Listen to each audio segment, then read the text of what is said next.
everybody, this is ASK Her, and I have my electric blue Acaras with, as you can see, their fry.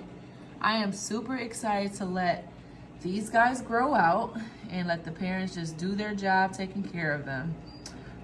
They are in a 75-gallon tank with a sponge filter, and they're just doing great. I got these blue Acaras from a friend, and he actually gave me a colony of blue Acaras, electric blue Acaras to be specific, but he gave me a colony, meaning about 5 of them. And this is actually their second time spawning. The first time they spawned, I really don't know who the parents were.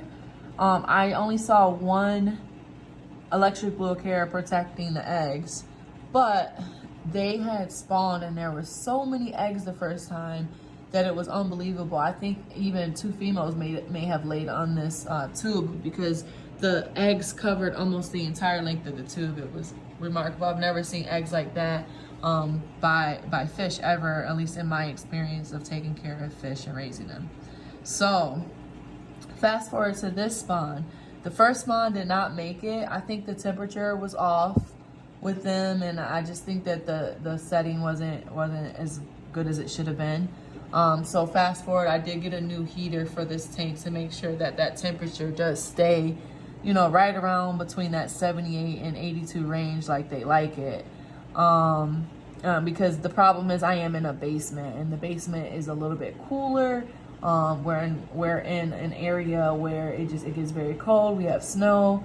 So, you know, the basement is just, there's a trick to keeping it a certain temperature and making sure that these fish stay warm like they need to. I have a heater down in the basement and that stuff to keep it warm, but you also need really great heaters on each and every tank that you have, at least in my basement. Moving forward to this spawn.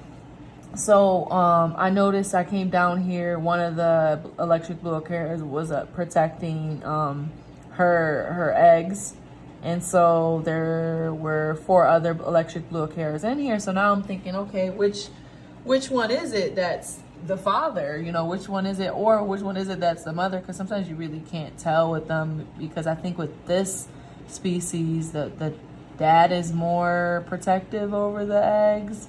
At least that's what I've heard from other experienced breeders, that, you know, sometimes they swap off and it seems like the dad is rearing the fry a little bit more than the mom, male versus the female. But in this particular case, it looked like what I would imagine is the female protecting the eggs.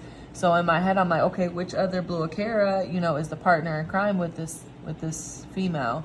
And I just observed them for a while, and 3 of them were kind of pushed over to the corner, and one of them was also more over to the corner, but one was allowed to come near the eggs. So I basically just took a chance and took those other 3 out while the one was still protecting the eggs. So it did cause a ruckus, because these blue Acaras are fast and they try to get away from the net like no other. So it was very hard to kind of get them in the net. But I did my best to not disturb the eggs and not disturb the female who was caring for the eggs. And I got the other 3 out and took a chance that the one that looked like was allowed to go near the eggs was the father. And sure enough, it was. As you can see, they're swapping back and forth and taking care of these fry. So fast forward to like 2 days later, these guys hatched. And I would say a day or after that, they were kind of, how, you know, little fry do, they start bouncing. And then I noticed today they were kind of starting to swim a little bit, and now, you know, as you can see, they're free swimming. So it's honestly been no more than 4 days.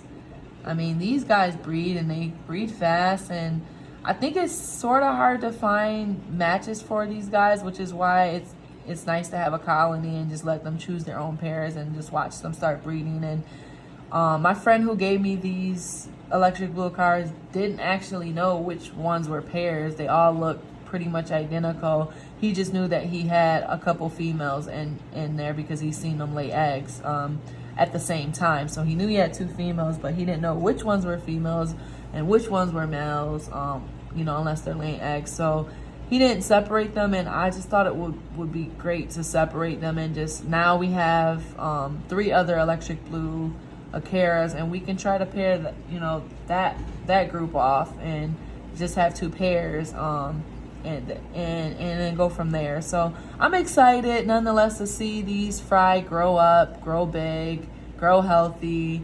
I gave them the whole 75-gallon tank, which is a little ambitious for these electric blue Acaras, but I think they'll enjoy just having the tank and not have to worry about predators and just be able to enjoy raising their fry.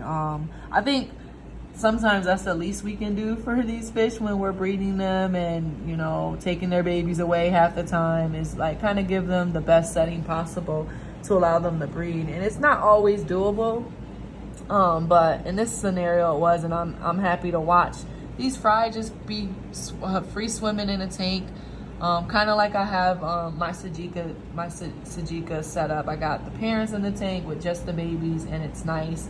It wasn't originally like that in the other tank, which that's for another video. But sometimes it starts out one way, and then you see a pair that are forming and that are, you know, taking care of eggs, and you're able to move the fish out, and sometimes you aren't. But I did have another scenario where I kind of left the fish in there in a community setting, and then the fry didn't make it. And so I just want to give them the best environment and give the fry the best possible chance. Oh, I'm sorry, I got too close to your babies to make it. Anyways, these are my electric blue Acaras. These are the fries, swimming, living, doing what fish do. As far as feeding these guys in their 75-gallon, I give them pretty much the same regimen I give all my other fish. I give them some black worm flakes. I give them bloodworms. I give them brine shrimp. What else? I give them crushed high carry, cichlid gold. Sometimes I will crush up shrimp, organic shrimp, really fine, and all my fish love that. So those are the things I'll feed them. For these baby fry, I'll give them